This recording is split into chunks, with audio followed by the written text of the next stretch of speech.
I completed 23 seasons as the team principal of Ferrari and F1 Manager 2022, and this is what happened. We had an insanely difficult season, starting the season with the third fastest car, but it was a nice challenge. There were 7 different race winners, and like always, I will be going over the 2044 standings and tell you how much points, podiums and wins each driver got, and all of the driver transfers. I will also show you my driver profiles and the team staff. So starting with Aarava and Tiametmarduk, the 40-year-old driver has an overall rating of 94. And like you can see, he doesn't have any weaknesses. Going to Jarno, he has an overall rating of 92, with his weakness being cornering, but that 87 rating is still higher than most other drivers. This is my reserve driver, he has a rating of 77, but like you can see, I have 28 development points, so let me know what I should spend it on. Moving on to my staff, like you can see, most of my staff is maxed out. The only staff member that doesn't have 100% overall rating is one of the race engineers. We have some rule changes for next season, with pole position and fastest lap not getting you a point, and the last race of the season won't be double points, it will just be some normal points. But without wasting any more time, let's get into the 2044 standings. This season we had 21 different drivers, with a driver being dropped mid-season, but we'll get to that in a second. In P21 with no points we have Harold Pennington. The 2042 world champion didn't score any points in the AlphaTauri, but will make a return to Ferrari for the 2045 season. In P20 we have Jordi Vasquez. He did 7 races for Alfa Romeo, but got dropped after he didn't score any points, but will get a seat in F1 next season and he will be racing for AlphaTauri. Moving on to P19 we have Stefano Lombardi. He scored no points racing for AlphaTauri, but will be going to Alfa Romeo for next season. The next driver on this list is Takashi Yamasaki. The 32-year-old driver is still yet to score a point in F1 and will be staying at Aston Martin. His teammate Uwe Kramer finished in P17, scoring 5 points, and will also be staying at Aston Martin. Going to P16 we have Francois David. He scored 9 points and will be staying at Haas. Soledad Aravana finished in P15. She scored 12 points in the Williams and is staying at the team. In P14 we have Caitlin McNamara. She scored 13 points and will be staying at Haas.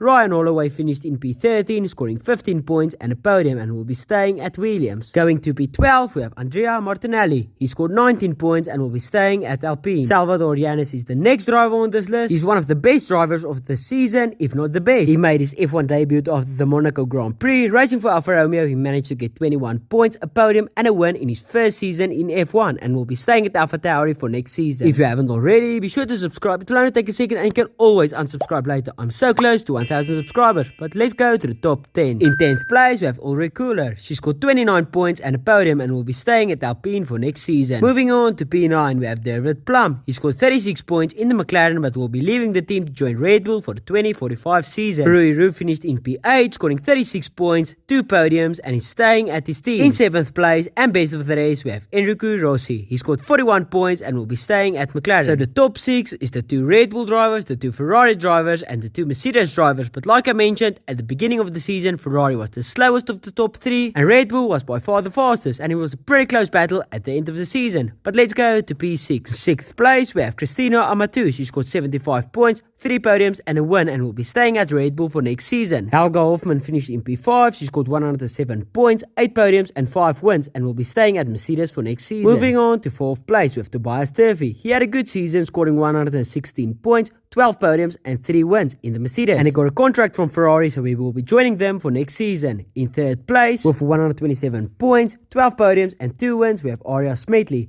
She's leaving Red Bull to join Mercedes for next season. A single point ahead of her, in P2 we have Zach O'Sullivan. He scored 128 points, 13 podiums and 3 wins, but he is retiring from F1. Let's have a look at his career statistics. He got 40 podiums and 5 race wins, and the 2044 world champion is Roman Stanek. He scored 145 points, 13 podiums and 7 wins. He's also retiring from F1, so let's have a look at his career stats. Roman Stanek is a 3-time world champion with 21 wins and 52 podiums. This is the constructor standings. Thanks for liking and subscribing, and I will see you in the next video.